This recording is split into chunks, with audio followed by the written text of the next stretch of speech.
Gênesis capítulo 24.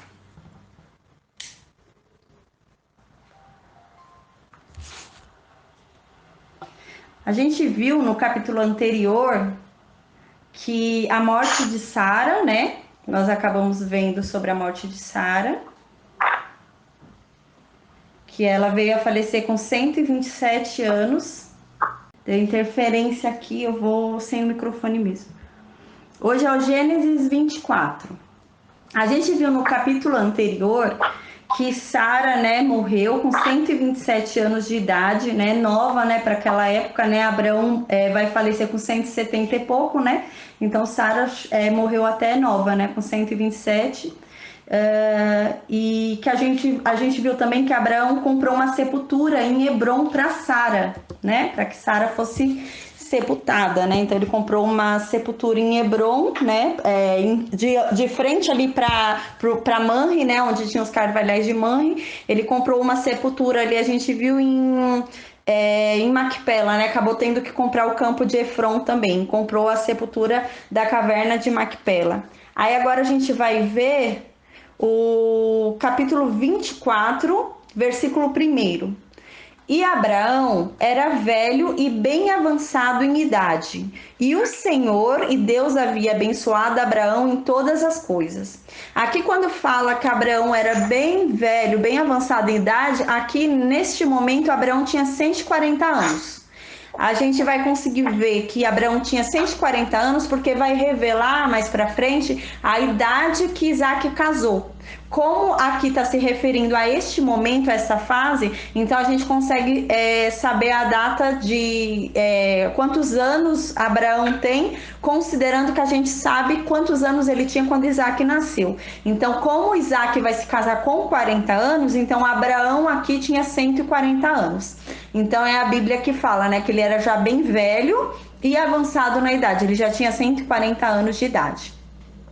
E aqui passou 3 anos da morte de Sara, porque a gente viu que a Sara morreu com 127 anos de idade e Abraão é 10 anos mais velho que Sara. Então ele tinha na morte de Sara 137 anos de idade.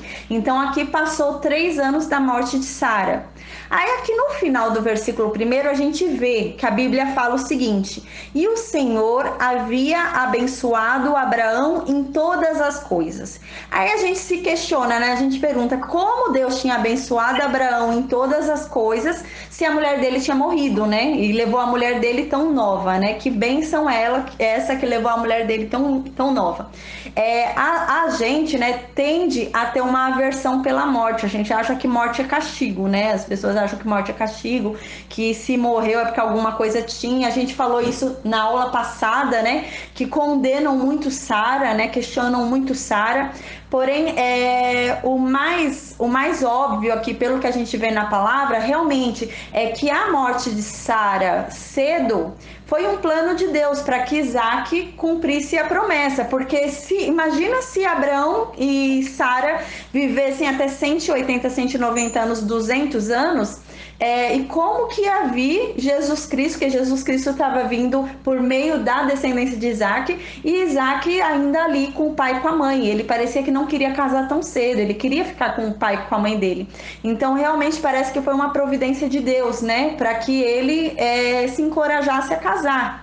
Mas a gente vai ver que agora, passados 3 anos do luto da mãe dele, e ele não quer casar ainda, ele tá num luto tremendo, ele tá afogado naquele luto, ele não quer seguir adiante. Então imagina, realmente a mãe dele era algo que o impediria de casar, né? Ele devia ter uma ligação muito forte com Sara.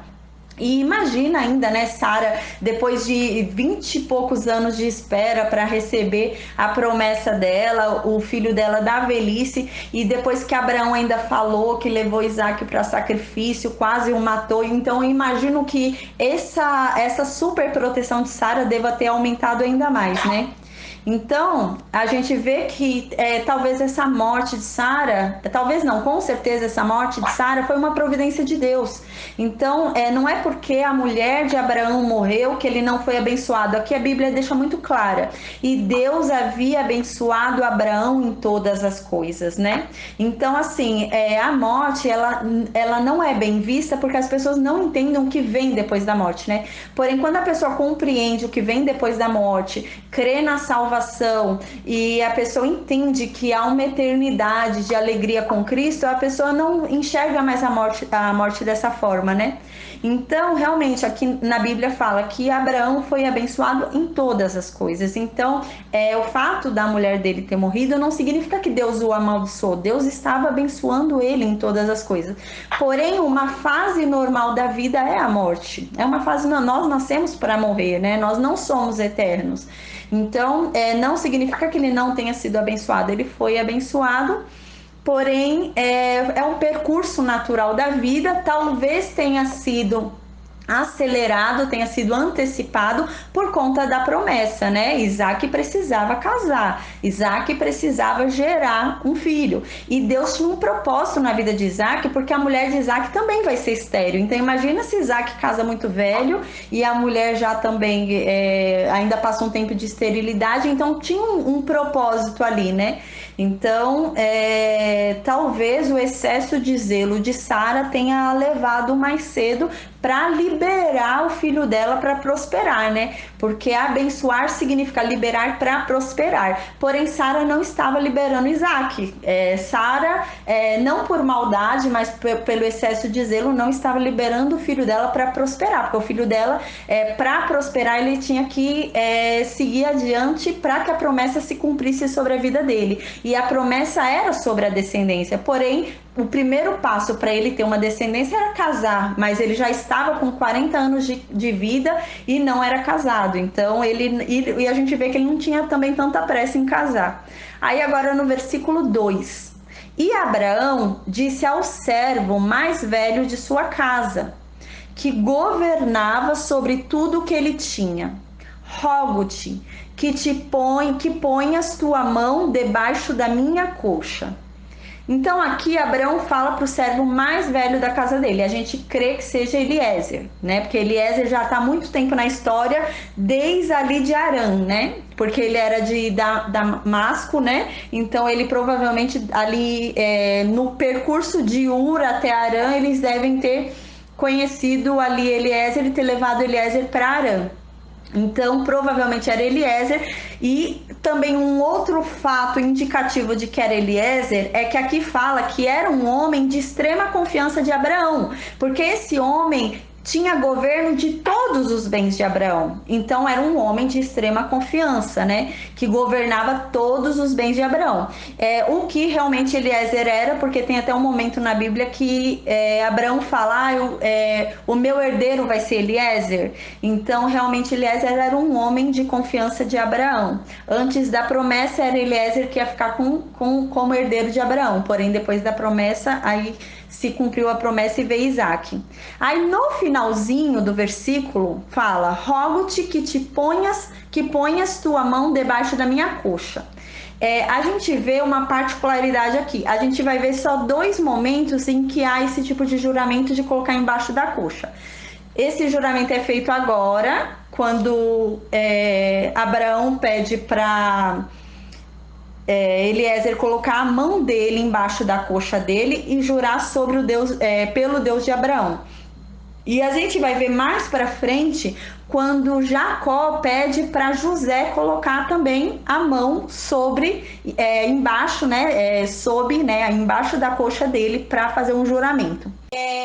Nesse sentido é usado o sentido de coxa como base, né? Então é a coxa como base ali da pessoa. A gente consegue ver isso em Jeremias, capítulo 31, versículo 19, e Ezequiel, capítulo 21, versículo 12, né? Que diz que, dependendo da Bíblia, vai estar escrito bater no peito, né? Mas no hebraico tá escrito bater na coxa, né? Então a coxa significa base, né?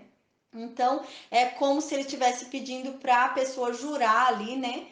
Sabendo quem fala assim, você me conhece, você está jurando por quem você sabe que eu sou, você está jurando aqui na minha presença que você vai fazer isso comigo, né? Então não tem como depois você, porque às vezes a pessoa jura e fala, não foi isso que eu quis dizer, né? Então esse juramento embaixo da coxa, a pessoa não poderia falar isso, porque a pessoa estava jurando tendo a consciência daquele que estava pedindo. Então ele estava colocando a mão embaixo da coxa para depois não vir falar, não foi isso que eu quis dizer. Não, você está jurando sobre a base daquela pessoa. Então, sobre a base do que aquela pessoa quer. Você está jurando não pela tua base, não pelo que você acha, mas você está jurando pela base do outro. E eu te darei, eu te farei, né? Ainda a gente voltando, né? Que Abraão havia pedido para Eliezer, né? Colocar a mão embaixo da coxa dele. Aí ele fala: e eu te farei jurar pelo Senhor, o Deus do céu e o Deus da terra, que você não vai tomar mulher para o meu filho dentre as filhas dos cananeus, entre os quais eu habito. Então ele pede para Eliezer fazer um juramento por Deus, né? Ele acha, né? Ele tem medo de a morte dele estar próxima, né? Abraão, e Abraão vendo que o filho dele não está demonstrando um ânimo para ir atrás de um casamento, para seguir adiante, então ele teme pela vida do filho dele, que ele vá embora, ele morra, Abraão morra, e que o servo acabe deixando com que Isaac case com uma cananeia. Então ele pede já esse juramento com esse receio, né? E vendo que o filho dele não está tendo muita disposição em nada, provavelmente ele estava com medo do filho dele se desvirtuar, pelo luto da mãe dele, né? Ele não devia estar bem, Isaac. Então Abraão teme isso e pede para que Eliezer jure que ele não vai casar com uma cananeia, porque um casamento com uma cananeia seria algo que frustraria a promessa de Deus, porque as cananeias eram pagãs, né? Então elas tinham maus hábitos e isso contaminaria a fé de Isaac e a obediência com Deus, né? Então, aí no versículo 4, mas você vai até a minha terra, ou seja, a terra que eu nasci, né? Você vai até Laur, né? Na Babilônia. E lá você vai encontrar minha parentela, ou seja, lá você vai encontrar o meu irmão Naor, né? Porque a gente viu que Terá, o pai de Abraão, teve Naor, teve Arã, que morreu novo, né? Que era o pai de Ló, e teve Abraão, né? E Sarai, mas Sara não entra na história como filha de Abraão. Então, o único que ficou lá foi Naor. O restante da família de Abraão foram junto com Abraão para Arã, né? E foram o seguinte. Então, o único que ficou lá foi Naor. E a gente viu, né, no capítulo, nos capítulos anteriores, que Naor havia casado com Milca, que é a sobrinha dele, meia sobrinha nós presumimos, e que ela deu filhos a ele, né? E ali já tem um spoiler ali na Bíblia que já fala que dentre uns filhos que Milca deu a Naor, que foi Betuel, Betuel teve Rebeca, né? A gente presume por ali que Rebeca seja mais velha do que Labão, porque Labão vem aparecer depois, né? Então, no versículo 4, mas irás à minha terra, né, que é Ur, e a minha parentela, e você vai tomar lá uma mulher para o meu filho Isaque, né? Então, no versículo 5, e o servo então disse: mas e se porventura essa mulher não quiser vir comigo, né? Não quiser vir até aqui, não quiser sair da terra dela para vir até aqui, né? Então eu vou levar teu filho lá para a terra novamente, onde você viveu. Se ela não aceitar vir de Ur dos caldeus até aqui, eu levo teu filho para lá e ele casa com ela. Aí Abraão fala no versículo 6: cuidado, né? Não leve o meu filho para lá novamente. Então Abraão tá falando aqui, ó, presta atenção. Você não vai levar meu filho de novo para lá. Deus me mandou sair daquele lugar, e meu filho não vai voltar para lá. Deus deixou bem claro que era para eu sair daquele lugar. Então meu filho não vai voltar para lá. Se Deus me mandou claramente que eu saísse de lá, meu filho não vai voltar para lá porque ele é o detentor da promessa que foi feita para mim. Aí aqui no versículo 7, o Senhor, Deus do céu, que me tirou da casa de meu pai e da terra de minha parentela, e que falou comigo, e que jurou para mim, dizendo: a tua semente eu darei esta terra, Ele enviará o seu anjo na tua frente e você vai tomar para o meu filho uma mulher de lá. Então aqui Abraão, né, ele já viu tantos milagres ao longo, né, da carreira dele, né? Imagina que ele já tem 140 anos. Quando Deus falou, quando ele saiu de Harã, né? Deus falou com ele muito antes de Harã. Mas quando ele saiu de Harã, ele já tinha 75 anos de idade. Então, imagina, já tem uns 70 anos de experiência com Deus, né? Então, ele já viu tanta coisa ao longo da vida dele que ele já não tem dúvida mais, né? Que Deus é com ele e que Deus vai enviar seu anjo e que tudo vai acontecer, que vai dar tudo de acordo, né? Que se for da vontade de Deus e se assim Deus quiser, Deus vai mandar seu anjo e vai fazer com que a mulher venha. Então, Abraão já mostra aqui uma experiência com Deus, né? Que já traz uma segurança, né? Ele já tem uma segurança maior no que ele fala. Aí no versículo 8: e se a mulher não quiser te seguir, então você vai estar livre deste juramento. Somente não leve o meu filho para lá novamente.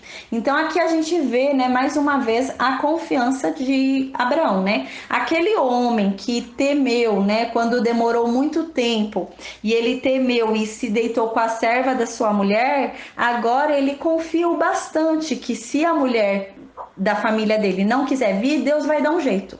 Alguma coisa Deus vai fazer. Então ele confia tanto e fala: ah, não, Deus vai dar um jeito, não tem problema. Se ela não quiser te seguir, não tem problema, Deus vai dar um jeito, Deus sabe o que faz. Então aqui a gente já vê uma posição diferente de Abraão, né?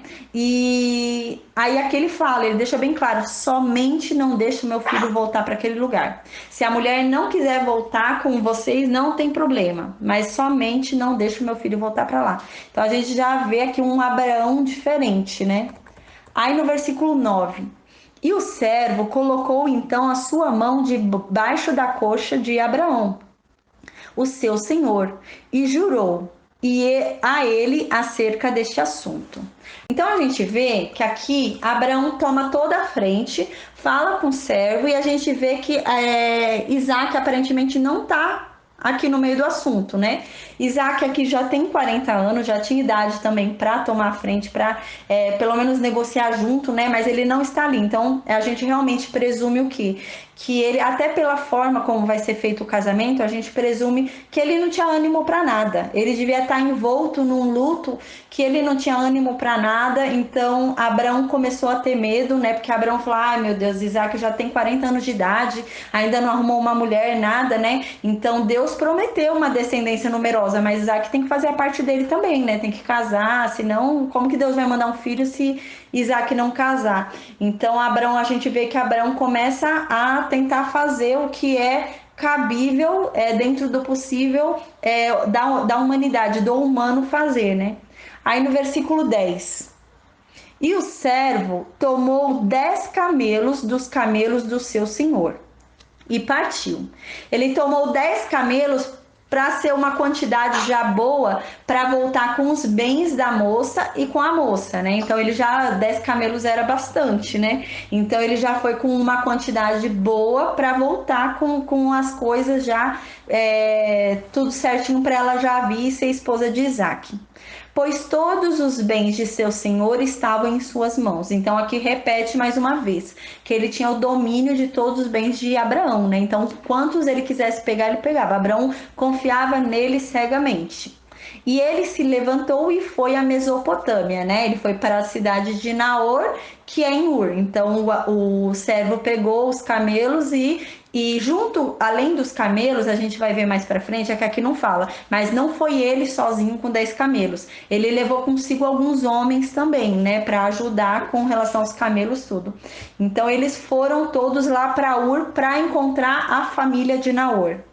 Aí no versículo 11: e ele fez seus camelos se ajoelharem fora da cidade. Então aqui a gente vê, né? Eles foram lá para Naor, já fazia mais de 60 anos que Abraão não ia lá, né? Não tinha contato. Então ele estava indo lá para ver se encontrava alguma mulher com idade para casar com Isaac, né? Então no versículo 11 fala: e ele fez seus camelos se ajoelharem fora da cidade, junto a um poço de água, na hora da tarde, a hora em que as mulheres saem para tirar água. Então a gente vê que o poço ficava fora da cidade, né? Não era dentro da cidade. E nessa época era normal as mulheres saírem para tirar água, elas que saíam, né? A gente vai ver que assim vai ser com Raquel também, né? Assim vai ser também quando Moisés conhece a Zípora. Então era habitual as mulheres saírem para tirar água no poço. Então, normalmente elas iam realmente à tarde, quando o calor já havia passado, né? Não ia naquele calor tremendo, então elas iam normalmente quando o calor já havia passado. Então a gente vê como tudo estava cooperando, né? Para que realmente se cumprisse, né, o que Abraão tinha pedido, né, o que Abraão queria, porque ele chegou ali, o servo chega ali no horário que as mulheres da cidade desciam para o poço para pegar água. Então era um horário ótimo para o servo ver as mulheres da cidade e ali coincidentemente encontrar alguém que era parente de Abraão. Aí no versículo 12, então o servo disse, né? Ó Senhor, Deus de meu senhor Abraão, eu rogo-te, dá-me bom êxito neste dia e mostra bondade para com meu senhor Abraão.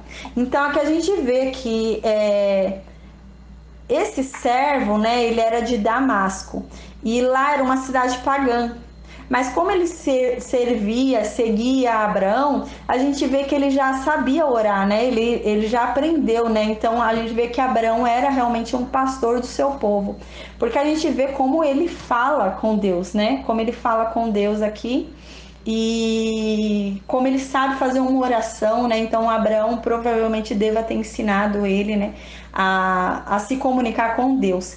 Só que a gente percebe que o servo, ele não fala por si, ele fala pelo Abraão, né? Ele pede para Abraão, né? Ele deixa bem claro que ele não está pedindo para ele, né? Então ele fala que, ó Senhor Deus do meu senhor Abraão, né? Então, para não ter dúvida de qual Deus ele está falando, não, o meu senhor Abraão confia no Deus dele. Então, ó, eu tô deixando claro que eu tô orando pro Deus dele, viu? Não tô orando para nenhum outro Deus, que eu tô orando pro Deus que ele confia, o Deus que ele crê e o Deus que já fez muitas coisas por ele, né? Aí ele fala: dá-me bom êxito neste dia e mostra bondade para com Abraão, né? Então ele pede para o Deus de Abraão mostrar bondade para Abraão, né? E não para ele. Ele fala, não é para ele que ele está pedindo, ele pede para Abraão. Aí no versículo 13: eis que eu estou em pé aqui junto ao poço de água, e as filhas dos homens da cidade saem para tirar água. Então a gente vê aqui que o servo, ele começa a descrever para Deus o que está acontecendo, né? Ele começa a falar com Deus assim de uma forma que ele nos ensina a orar, né? Porque ele tá ensinando aqui a fazer uma oração. A gente observa que ele começa a descrever o que está acontecendo, né? Naquele momento. E só que a gente vê que ele não fala o que ele precisa. Ele fala para Deus o que está acontecendo. Ó Senhor, nesse momento, Deus, eu tô aqui no poço, as mulheres da cidade estão todas vindo aqui pegar água, mas ele não fala, ai Senhor, eu preciso buscar uma mulher para Isaac. Não, ele não fala isso. Por que ele não diz isso? Porque ele presume que Deus já tenha ouvido a Abraão, né? Então ele não fala sobre isso porque ele presume que Deus já está ouvindo Abraão, então ele não fala sobre o pedido de Abraão. Ele está descrevendo para Deus o que é novo. E o que é novo seria aquela situação ali em que ele se encontra, né? Então, a gente vê, deixa eu ver onde eu parei. No versículo 13, né, ele começa a explicar para Deus, né, a situação em que ele se encontra. Então aqui a gente vê que ele não está falando o que ele precisa, porque ele presume que Deus já sabe o que precisa, que Abraão já falou, Abraão já falou o que precisa, né? Agora o que é novo e que não estava na oração de Abraão, né, que Deus não ouviu por Abraão? O que estava acontecendo naquele momento. Então ele vai e fala o que está acontecendo naquele momento, que é algo novo do que Abraão já tinha falado com Deus. Então ele vai e começa ele mesmo a ter uma intimidade com Deus ali e entrar na presença de Deus e conversar com Deus ali. Aí aqui a gente vê no versículo 14: Então, seja, pois, que a donzela a quem eu disser, inclina o teu cântaro e beberei, e ela responder, bebe, e também darei de beber aos teus camelos, essa seja a que designaste para o teu servo Isaque. E por ela sabereis que tens misericórdia para com meu senhor. Então a gente vê aqui que ele não pede algo extraordinário, né? Ele não pede um milagre, ele não pede, me dá um sinal de abrir um buraco no chão. Não, ele não pede nada de extraordinário assim, né? Ele pede algo realmente que seja humanamente possível de se fazer, né? Só que ele pede para Deus que o que seja feito ali seja realmente da escolhida, né? Ele não pede qualquer coisa. O que ele está pedindo não seria qualquer mulher que faria o que ele está pedindo, porque é algo que ele pede que demonstra bondade, que demonstra força, que demonstra caridade, coragem. Então, ele não está pedindo, não seria qualquer mulher, uma mulher com má vontade, uma mulher com. Não faria, uma mulher que não tem um bom coração não faria isso. Por quê? Porque cada camelo toma em cerca de 90 litros de água. Então, imagina, a mulher ela tinha que descer no poço, né? Ela descia, ia no poço, pegava água e subia para voltar. E ele estava lá em cima quando ela subia. Então imagina, a mulher ia ter que descer, pegar água e subir. Imagina, para alimentar 10 camelos, quantas vezes ela não ia descer e subir, descer e subir, descer e subir, com um monte de água. Então tinha que ser uma pessoa que tinha muita boa vontade, não tinha preguiça, né? A pessoa não podia ter preguiça, tinha que ser uma pessoa forte, porque ela ia subir e descer várias vezes com aquele cântaro, com cântaro, né, de água, tudo. Então ela ia várias vezes subir e descer ali. Então tinha que ter muita boa vontade, né, porque a pessoa já sabia que isso ia ser algo trabalhoso, e ela ia ter que ter coragem também para fazer isso. Por quê? Porque esse horário era cheio o local ali. Então ia ter muita gente vendo, ia ter muita gente tirando uma da tua cara, falando isso e aquilo outro. Então teria que ser uma pessoa corajosa, para não ligar para nada que os outros falassem e ficar indo ali enchendo o vaso, né, o barril, né, para ficar trazendo toda hora para dar de água para os camelos, né? Então, nisso, a gente vê que ele pede um sinal simples, entre aspas, só que nesse sinal vai ser demonstrado realmente o caráter da mulher, né? Da mulher que seria escolhida para ser mulher de Isaac, né? Porque assim, não é qualquer mulher que vai ser a mulher de Isaac, é a mulher que vai ser a nova matriarca da tribo, né? Da caravana deles. Então, da nação deles, né? Então, é a mulher que vai ser a nova matriarca. A gente vai ver mais pra frente que agora, com o casamento de Isaac, quem é o novo patriarca é Isaac. Tanto que Abraão agora vai sumindo da história. Quem entra na história é Isaac e Rebeca. Porque agora os dois viram o casal central da tribo, da caravana. Os dois passam a ser o patriarca e a matriarca do local. Então não podia ser qualquer mulher para ficar no lugar de Sara, né? Não podia ser qualquer mulher para ficar ali numa posição de matriarca ali da comunidade. Aí no versículo 15: e aconteceu que antes que ele terminasse de falar, né? Então ele estava ali em oração, ele estava ali falando com Deus. Antes que ele acabasse de falar com Deus, veio Rebeca. E ela era nascida a Betuel, né? Filho de Milca e esposa de Naor, né? Irmão de Abraão. Ela vinha com seu cântaro sobre o seu ombro. E então Abraão é tio avô de Rebeca. E Isaac é primo de Rebeca. Então a gente vê que antes mesmo do servo falar, Rebeca já veio. Então se tinha alguém que tinha pressa nesse negócio era Deus, né? Deus já mandou logo Rebeca já foi a primeira a vir logo, né? Aí nisso ela vem, né? No versículo 16, e a donzela, ela era muito formosa, né? A vista, ela era muito bonita. Ela era uma virgem, né? Não havia conhecido o homem. E ela desceu ao poço, encheu seu cântaro e subiu, né? Então a gente vê, elas desciam, enchiam o cântaro e subiam com ele nas costas, né? No ombro. Então, no versículo 17, e o servo foi e correu para encontrá-la, né?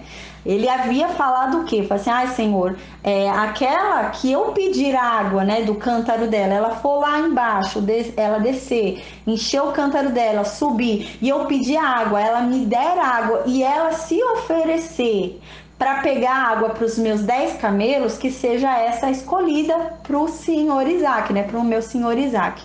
Então aqui ele vai e encontra ela, né? Quando ela sobe com o cântaro dela cheio de água, ele vai, corre em direção a ela e fala, né? Ah, eu posso beber um pouco de água do seu cântaro, né? Então ele já começa em ação que ele havia falado para Deus. E ela respondeu para ele: bebe, meu senhor.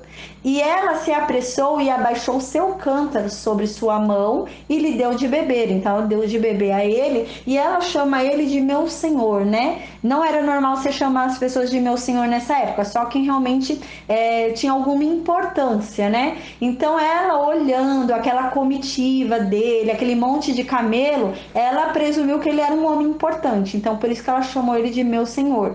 Aí no versículo 19...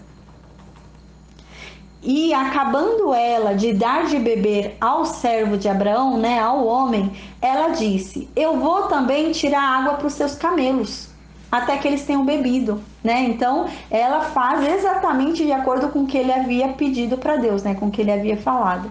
Então ela foi lá e foi tirar a água para todos os camelos dele, né?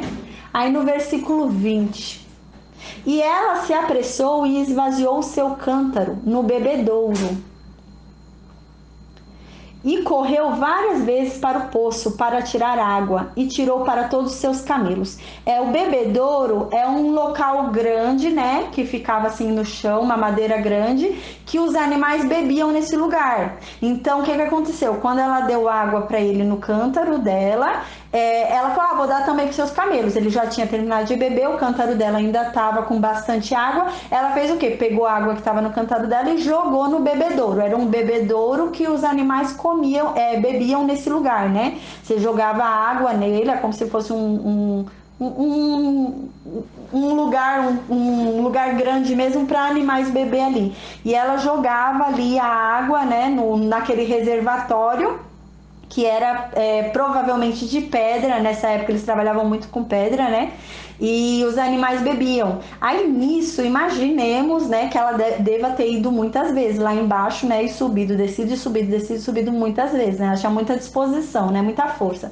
Porque eram 10 camelos, né? E cada camelo bebia cerca de uns 90 litros, então ela deve ter ido muitas vezes. Aí nisso ela esvaziou todo o cântaro, né? E foi lá várias vezes para retirar mais para o camelo. E o homem ficou admirado, né? O servo de Abraão começou a ficar admirado de ver a disposição daquela mulher, né? De fazer aquilo, né? E da resposta de Deus. E ele ficou em paz, né? Ele falou: nossa, Deus me ouviu, né? Ali ele teve certeza: nossa, Deus ouviu minha oração, né? Algo aconteceu. Aí ele ficou em paz para saber se o Senhor havia feito prosperar sua viagem ou não. Ou seja, a oração que ele estava fazendo, que foi interrompida quando Rebeca chegou, porque ele nem terminou a oração dele, né? Ele estava ainda em oração, a Rebeca chegou. E aí ele parou a oração dele quando Rebeca chegou. Aí a gente vê que ele ficou tão em paz que ele não volta a oração dele. Ele ficou em paz e esperou o negócio acontecer. Ele ficou tão em paz, falou: não, eu vou esperar para ver se o negócio vai prosperar. Porque a única coisa que falta para o negócio prosperar é ter certeza que ela é parente do meu Senhor, né? Então ele ficou em paz, parou de orar, né? Se ele ficou em paz, é que ele parou de orar. Ele falou: não vou mais continuar a oração, Deus já me respondeu. Então quando ele fala que ele está em paz, é isso, ele parou a oração dele e só ficou observando. Aí no versículo 22: e aconteceu que quando os camelos haviam acabado de beber, que o homem pegou uma argola de ouro de meio ciclo de peso, que seria mais ou menos 6 gramas, para colocar no nariz da Rebeca, e 2 braceletes para as mãos dela, do peso de 10 ciclos de ouro, 100 gramas. Aí, aqui, Moisés, quando escreveu esse versículo, ele se antecipou. Ele escreveu um versículo antes de explicar, porque assim, na verdade, ele só entrega essas coisas para ela esses presentes para ela quando ele sabe que ela é parente de Abraão, né? Então, porque se a gente lê corrido e a gente não percebe, e mais para frente vai explicar isso, se a gente não percebe, a gente acha que ele está pagando pelo serviço dela ter dado água aos camelos, mas não é. Aqui Moisés acabou antecipando e contando pra gente, né, sem explicar, que ele deu presentes para ela. Nessa época era muito normal mulher ter brincos no nariz, tipo de boi, sabe, que fica aquela argola no meio do nariz? As mulheres usavam isso nessa época, era uma coisa que era como se fosse chique, né? Não era qualquer uma que usava, mulheres importantes usavam isso, era um presente, um adorno muito chique. E ele deu esse presente para ela colocar no nariz, nessa argola. E 2 braceletes para a mão dela, né? Mas ele dá isso depois que descobre que ela é parente de Abraão. A gente vai ver isso mais para frente. É que aqui houve uma antecipação. Aí no versículo 23 diz: Então ele disse, né? De quem você é filha? Diga-me, eu suplico-te, há lugar na casa de seu pai para nos alojarmos? Aí ela respondeu, né, no versículo 24. E ela respondeu: Eu sou a filha de Betuel, filho de Milca, que deu luz a Naor, né? Eu sou neta, né, de Milca e Naor, ela tá dizendo. Sou filha de Betuel e neta de Milca e Naor. Aí no versículo 25, ela disse, né, para ele: Nós temos tanto palha quanto forragem suficientes e lugar para se alojar, né? Porque nessa época era mais comum você achar lugar para alojar homens do que para alojar animais, ainda mais a quantidade de animais que ele tinha. Aí ela fala, deixa claro para ele, ó, a gente tem condições lá na minha casa de deixar os 10 camelos bem alojados, porque camelos eram animais que só ricos tinham, né? E eram animais muito delicados, eram animais que você tinha que ter um cuidado com eles, que eles eram muito delicados. Então ela tá falando para ele, ó, fica tranquilo que lá a gente também tem como deixar os camelos bem confortáveis, né? Ela tá falando para ele. Aí no versículo 26, e o homem então curvou a sua cabeça e adorou a Deus, né? Ele curvou a cabeça, mas adorando a Deus de Abraão. Aí no versículo 27, e ele disse, né? O servo de Abraão disse: Bendito seja o Senhor, Deus do meu senhor Abraão, que não deixou desamparado o meu senhor sem misericórdia e verdade. Eu estando no caminho, o Senhor me conduziu à casa dos irmãos de meu senhor. Nessa época, era normal se falar irmãos para qualquer tipo de relação consanguínea que tinha. Primos eram irmãos, porque assim, a gente vê que Betuel não é irmão de Abraão, né? Betuel é sobrinho de Abraão. E Rebeca neta,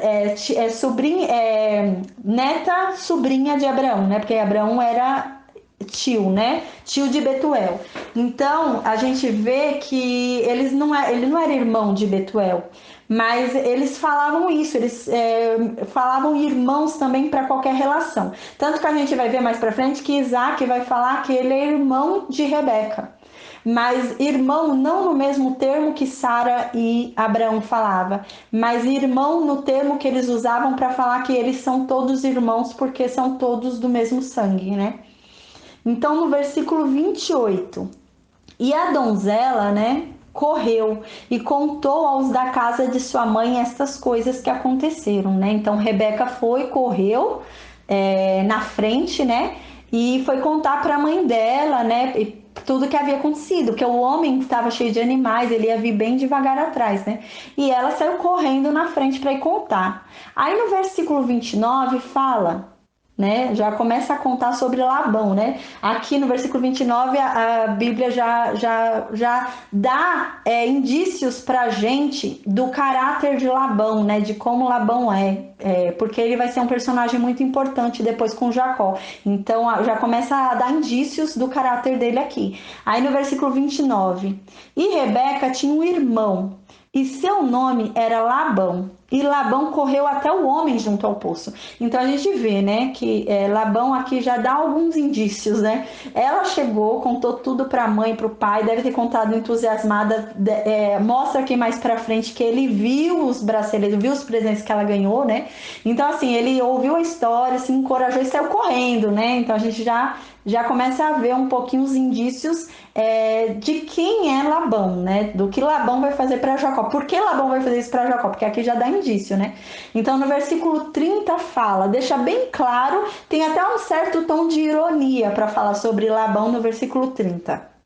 E aconteceu que, aqui está a ironia, quando Labão viu o brinco e os braceletes nas mãos da sua irmã, e quando ele ouviu o que Rebeca contou, aí ele saiu correndo e falou, e assim falou o homem comigo, que ele veio ao homem e eis que... Ai, peraí, gente, que eu acabei me enrolando aqui para ler.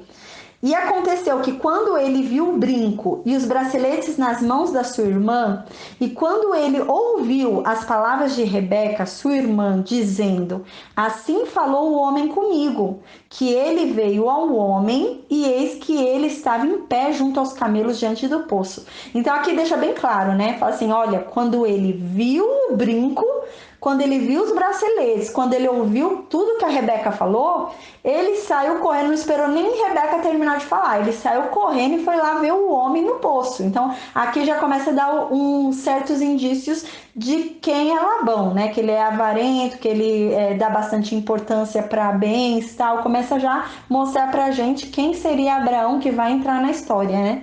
Então, no versículo 31 fala: Então Labão diz: Vem, bendito do Senhor, né? Então Labão chega lá no poço e encontra o homem com os camelos lá tudo e ele fala para o homem: Vem, bendito do Senhor, porque estás em pé aí fora, pois eu preparei a casa e lugar para os camelos. Porém, o que acontece? Labão não usa esse termo, porque a gente vai ver que Labão é pagão. Labão cultua outros deuses. Ele não usa esse termo para falar, ele não fala bendito do Senhor, não, ele não tem esse termo. Esse termo era um termo usado restritamente ao povo de Abraão, que era o povo que servia a Deus, o Deus de Abraão. Então, a gente vê que Labão provavelmente deve ter pego emprestado esse termo da irmã dele. Quando a irmã dele voltou e começou a contar tudo o que aconteceu, ela deve ter falado que o servo de Abraão falou assim, né? Bendito o Senhor de Abraão. Então ela deve ter falado tantos termos que o servo usou e ele pegou emprestado esses termos, né, para falar com esse, para agradar o servo de Abraão, né? Então ele começa a se usar desses termos para agradar o servo de Abraão, porém não era dessa forma que ele falava. Então a gente já começa a ver alguns indícios sobre Labão, né? Então no versículo 32, e o homem entrou na casa, né? Então o servo de Abraão entrou na casa, desatou os seus camelos e deu palha e forragem aos camelos, e a água para lavar seus pés e os pés dos homens que estavam com ele, né? Então no versículo 33, e foi colocado um alimento, né? Foi servida comida, né? Foi colocada comida para eles comerem, né? Que já era muito normal você alimentar um visitante, né? Então eles já tinham colocado a comida ali para eles comerem. Porém, o servo de Abraão fala: Não, eu não vou comer. Primeiro eu tenho que dizer a que eu vim, né? Eu não vou comer antes que eu tinha falado a que eu vim.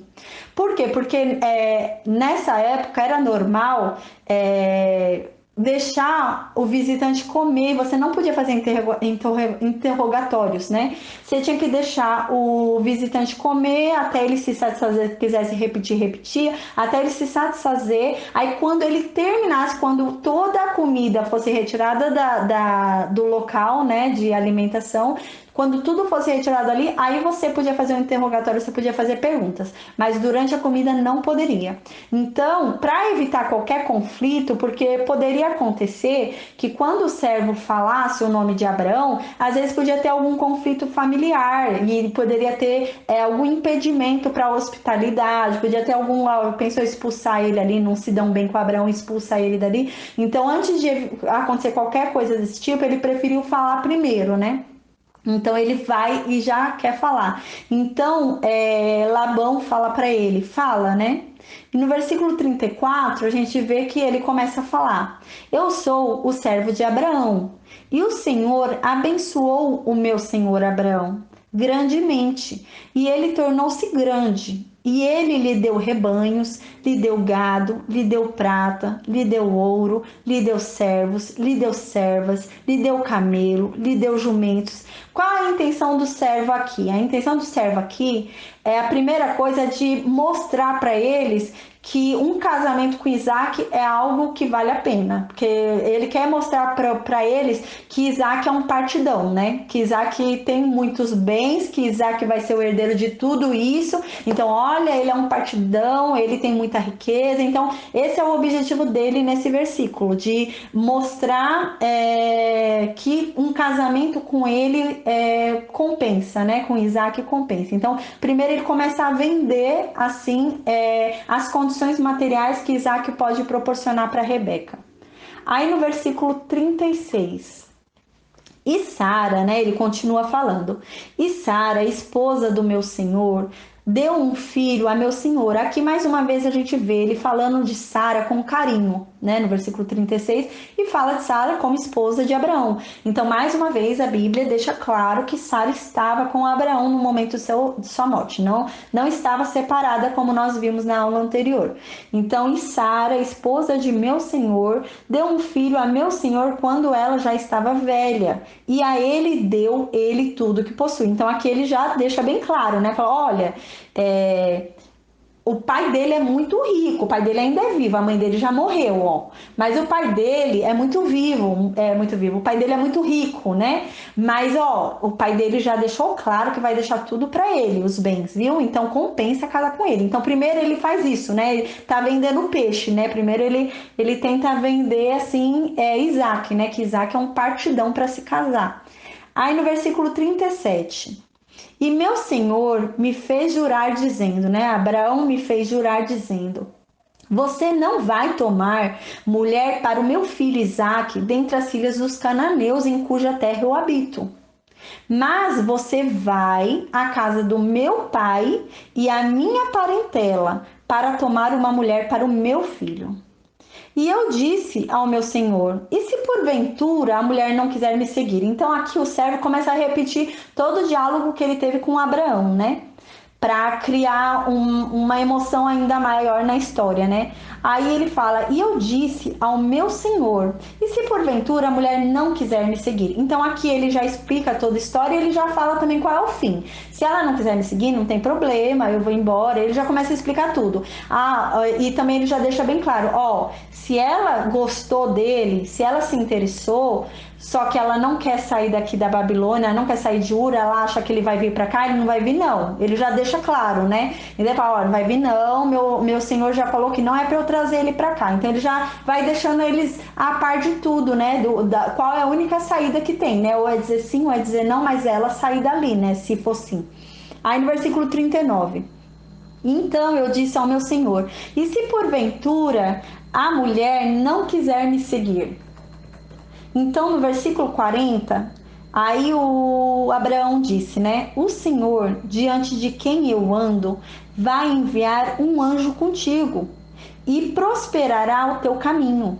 E tu tomarás uma mulher para o meu filho da minha parentela e da casa do meu pai. Aí aqui, né, a gente só frisando que vê mais uma manifestação, né, do dom de profeta de Abraão, né? Ele profetiza e realmente acontece, né? Aí no versículo 41.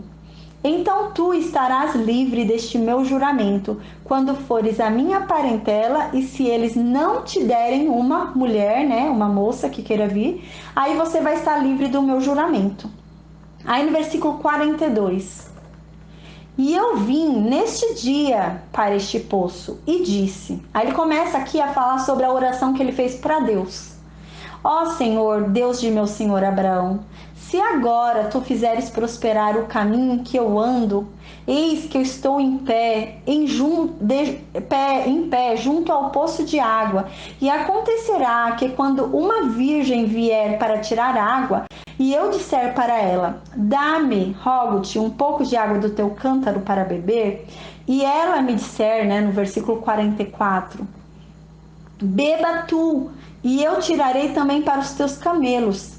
Seja esta a mulher que o Senhor designou para o filho do meu Senhor, né, para Isaac. Aí no versículo 45, ele começa a falar pra gente como foi que ele fez essa oração, né? Ele fez essa oração no íntimo dele. A gente vai ver que ele fez essa oração pela mente, né? Com a boca fechada, assim, só ele e Deus, né? No íntimo dele, falando pela mente dele com Deus. Aí no versículo 45, e antes que eu tivesse acabado de falar em meu coração, né? Então aqui ele deixa claro que a oração que ele estava tendo com Deus, o que ele estava falando com Deus era no íntimo dele, não era em voz alta, para que alguma mulher ouvisse e fizesse porque ouviu ele falar, né? Então ele deixa claro que ele falou em segredo com Deus, né? Porque se ele falasse em voz alta, talvez alguma mulher ouvisse e fizesse só porque ele orou em voz alta e ela ouviu qual que era a condição. Então ele deixa claro que ele orou em pensamento. Eis que Rebeca então veio com seu cântaro no seu ombro, e ela desceu ao poço e tirou água. E eu lhe disse, permite-me que eu beba, rogo-te. E ela, né, no versículo 46, e ela se apressou e baixou seu cântaro de seu ombro e disse, bebe, e eu darei de beber também aos teus camelos.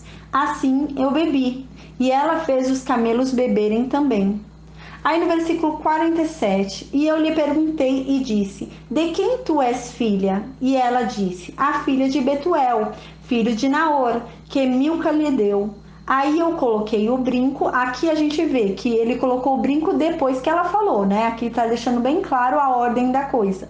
Aí ele colocou o brinco sobre a sua face, né, no nariz dela, e os braceletes nas suas mãos. Então, depois que ela disse quem ela era, aí ele deu presente.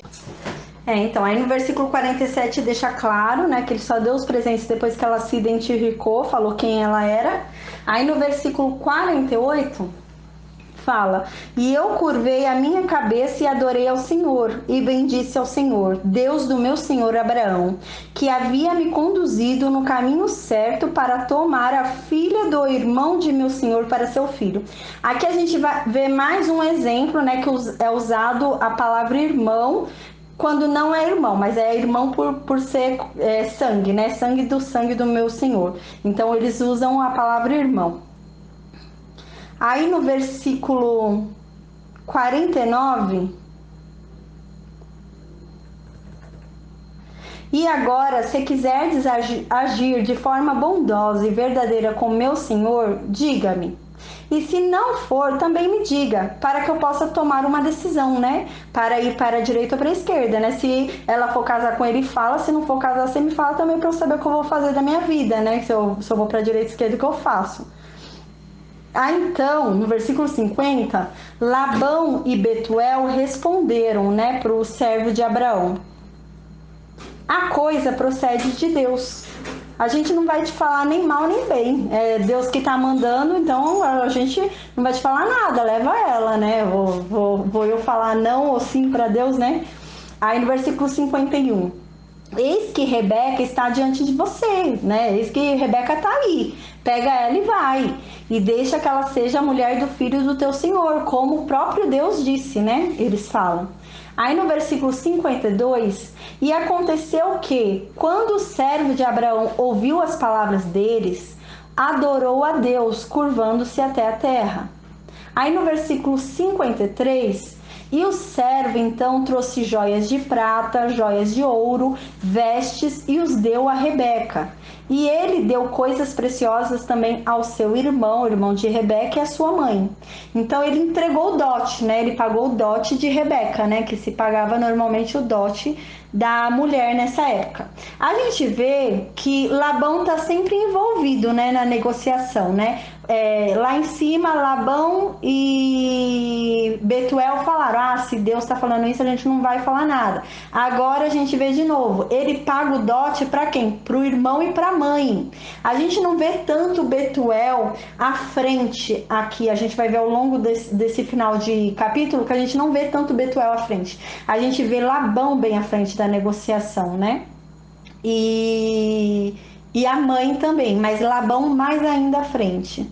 Aí no versículo 54, e eles comeram e beberam, ele e os homens que estavam com ele, e passaram toda a noite, e se levantaram de manhã, e ele disse: enviai-me a meu senhor, né? Ele comeu, dormiu, no outro dia ele acordou e falou: deixa eu ir embora, né? Deixa eu ir para o meu senhor, deixa eu ir embora.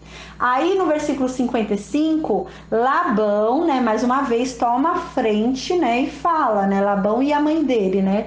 Então a gente já não tá vendo de novo Betuel aqui. Aí o irmão dela, Labão, e a mãe dela falaram para o servo de Abraão: deixa que ela fica com a gente aqui, mas pelo menos uns 10 dias para ela se despedir da gente, né? Deixa ela ficar aqui mais um pouquinho com a família dela para se despedir.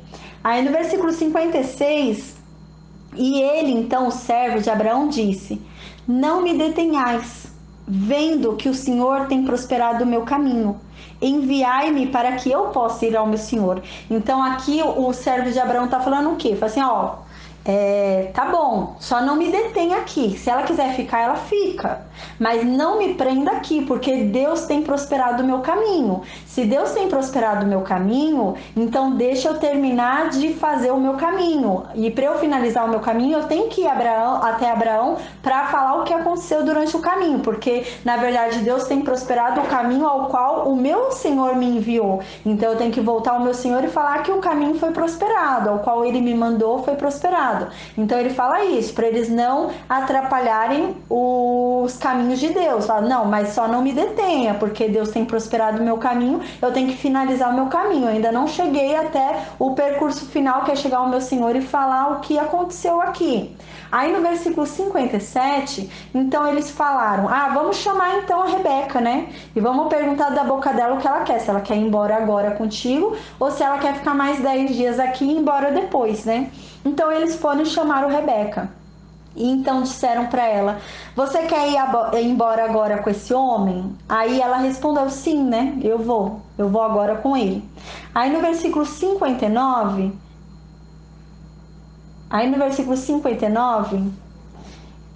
a gente vê que eles perguntam se ela quer ir embora com ele agora, né? Ou se ela quer ficar. Mas não perguntaram do casamento, né? Eles perguntam se ela quer ir agora ou quer ficar, mas sobre o casamento não perguntaram. Mas também eles deixaram bem claro que nem eles tomariam posição alguma sobre o casamento, porque se partiu da decisão de Deus, quem são eles para falar sim ou não para Deus, né?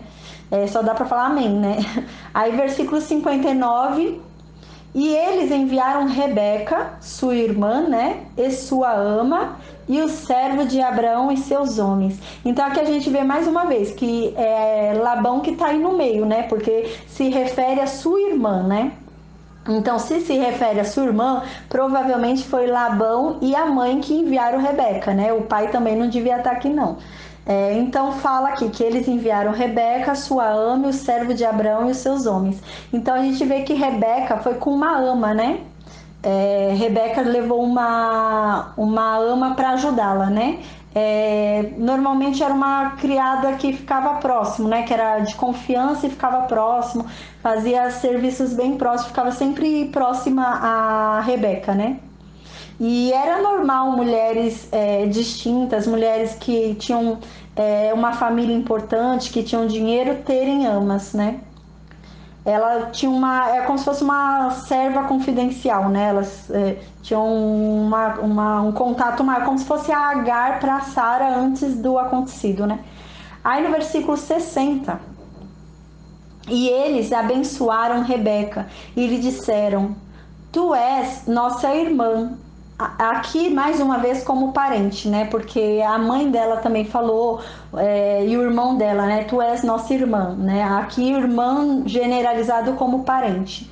Seja mãe de milhares de milhões, e que a tua semente possua o portão dos que te odeiam. Então aqui eles abençoam ela, né? Para ela prosperar, né? Então, no versículo 61, e Rebeca se levantou e suas donzelas e montaram em seus camelos e seguiram o homem. E o servo tomou Rebeca e foi pelo seu caminho. Então, elas montaram no camelo que ele levou, né? E o camelo em que a Rebeca estava, o servo pegou. O servo tomou o camelo que a Rebeca estava e foi levando o camelo que a Rebeca estava, né? Foi andando, levando o camelo, né? Então a gente vê também que além da ama, a Rebeca também levou outras mulheres, né? Porque fala em suas donzelas, né? Levou outras assistentes, levou outras pessoas também. Aí no versículo 62 fala: E Isaac veio do caminho do poço Belai-roi, pois ele habitava na terra do sul. Isaac estava no poço, aquele poço que Agar fugiu, quando ela fugiu da presença de Sara, né? Ele estava nesse poço, ele foi orar nesse poço, aí ele estava passando por esse poço, ele veio do caminho do poço, ele foi até ali o poço orar e ele estava voltando. Esse poço é aquele poço que Agar fugiu com barrigão, grávida, né, da presença de Sara, e Deus falou com Agar. E a terra do sul é Berseba, então Isaac estava morando ali na região de Berseba, né? Aí no versículo 63, e Isaac saiu para meditar no campo ao anoitecer. E ele levantou os olhos e viu, e eis que os camelos estavam vindo. Então Isaac tinha saído para meditar no campo à noite, e ele levantou seus olhos e viu que os camelos estavam vindo, né? E reconheceu os camelos e o servo. Aí ele começou a ir em direção, né? Aí nisso, no versículo 64, a gente vê que Rebeca levantou seus olhos e quando ela viu Isaac, ela desceu do camelo. Né? Ela levantou os olhos e desceu do camelo. Porém, a gente vai ver que ela desceu do camelo porque o servo falou quem Isaac era. Né? Ela não desceu do camelo só por olhar Isaac, mas o servo falou para ela quem Isaac era e por isso que ela desceu do camelo. Porque não era normal nessa época uma mulher cavalgar na frente de um homem, né? Não era habitual, era uma forma de desrespeito. Então, uma mulher, quando estava num camelo, montada em cima de algum animal, e um homem chegava, ela descia. Normalmente ela descia e andava, ela sempre andava. Aí no versículo 65. Pois ela havia de. Aí, ó, aqui está explicando por que ela desceu do camelo. Aí no versículo 65 fala, né? Ela desceu do camelo, pois ela havia dito ao servo: Que homem é este que anda no campo ao nosso encontro? Aí o servo, né, de Abraão falou: É o meu senhor. Aí por isso que ela tomou o véu e se cobriu. Esse véu que fala significa véu nupcial, não era um véu comum, um véu normal, mas era um véu de núpcia, um véu de casamento mesmo. Então ela foi cobrir o rosto com um véu de casamento. Esse véu de casamento, ele era um véu que envolvia toda a pessoa ficava toda coberta, né? E a noiva era levada à presença do seu marido com esse véu. E esse véu era um sinal de reverência e sujeição ao marido, né? Só ficava o olho de fora e ela cobria todo o corpo, né? Não mostrava curvas, nada, ela se cobria por completo. E ela colocou esse véu. Aí no versículo 66, e o servo contou a Isaac todas as coisas que ele havia feito. E no versículo 67, e Isaac a levou para a tenda de Sara, sua mãe, e a tomou, né? E tomou Rebeca, e ela se tornou sua esposa, e ele a amou. E Isaac foi confortado após a morte de sua mãe. Aí aqui, o que acontece? Isaac, a gente vê, nessa época, normalmente fazia festa de casamento. Tinha uma festa de casamento, alguma cerimônia de casamento. Só que a gente vê que não teve nada. Então, Isaac realmente estava num profundo luto. Não quis nada, não quis comemorar nada. Então, o casamento deles foi consumado na tenda, porque não teve festa nenhuma. Ele não queria festa nenhuma. Aí aqui fala, Isaac a levou para a tenda de Sara. Isso não significa que Sara tinha uma tenda e Abraão tinha outra tenda, ou que Sara morreu porque a Sara morreu no capítulo anterior. Aí algumas pessoas pensam, ela morreu, então pegou a tenda dela de lá, de quando ela morreu, e ficou com a tenda dela. Não. Não significa isso. As tendas eram arrumadas pela mulher. Então a mulher deixava a tenda com a cara dela, deixava a tenda do jeito que ela queria, né? Do jeitinho dela. Então a tenda era considerada da mulher, porque a mulher ajeitava a tenda com sua cara, com seu jeito. Então a Sara tinha deixado aquela tenda com a cara dela, era a tenda do jeitinho que ela queria deixar. Então realmente, quando ela faleceu, a tenda era dela, porque Abraão depois se casaria novamente e a tenda seria da outra esposa. Cada esposa deixa a tenda de um jeito, né? Vai deixando a tenda de uma forma. Então ele pegou a tenda de Sara, mas não era a tenda só de Sara, era a tenda de Sara e Abraão. Porém levava o nome da mulher a tenda, porque era arrumada, né, do jeitinho da mulher, né? A mulher deixa a casa do jeito dela, né? Ela arruma do jeito que ela gostaria de deixar a decoração, tudo. Então a tenda de Sara era decorada, era ajeitada do jeito dela. Aí aqui fala que ele levou a Rebeca para dentro da tenda de Sara, né? Então a gente já viu que a tenda não era só de Sara, era a tenda de Sara e de Abraão, né? Porém, o que acontece? Com a morte de Sara e com o casamento, a gente vê que antes disso ele não vivia na tenda de Sara. Porém, que com o casamento a tenda de Sara foi dada a ele. Então, ele tomou Rebeca dentro da tenda de Sara, porque aquilo tinha uma simbologia também na comunidade, tinha uma simbologia dentro da tribo deles, dentro da comunidade deles. Porque aquela tenda que era de Abraão e de Sara, agora passaria para Isaac e Rebeca, ou seja, Isaac seria o novo patriarca e Rebeca seria a nova matriarca. Então a tenda agora passaria para eles. Então tinha também todo um simbolismo também para a comunidade, para que a comunidade começasse a respeitar eles como o novo Abraão e nova Sara, né? É como se fosse isso. Então eles recebem a tenda da matriarca, né? Da comunidade. Então agora a Rebeca é a nova matriarca, né? E Abraão é o novo patriarca. Aí aqui fala que ela se tornou esposa, né? E ele a amou. Então aqui fala realmente que ele veio realmente a amá-la, né? Eles se amaram, realmente foi amor assim à primeira vista. Eles realmente se apaixonaram, né? Apesar de não ter tido festa, nada, apesar desse jeito todo, né? Eles se apaixonaram e a gente vê que realmente foi um presente de Deus para Isaac, né? Porque a Rebeca vem para tirar Isaac desse luto, a Rebeca vem para tirar Isaac desse sofrimento que ele se encontrava. Então a Rebeca vem para tirá-lo desse local que ele se encontrava. E realmente ele a amou. Então houve um amor entre os dois e os dois ele se confortou, né? Aqui no final falei, Isaac foi confortado após a morte de sua mãe. Então esse amor por Rebeca o confortou da morte da mãe dele, né? Então ele acabou sendo confortado por este amor que ele chegou a ter por Rebeca. Aí hoje então a gente termina aqui o estudo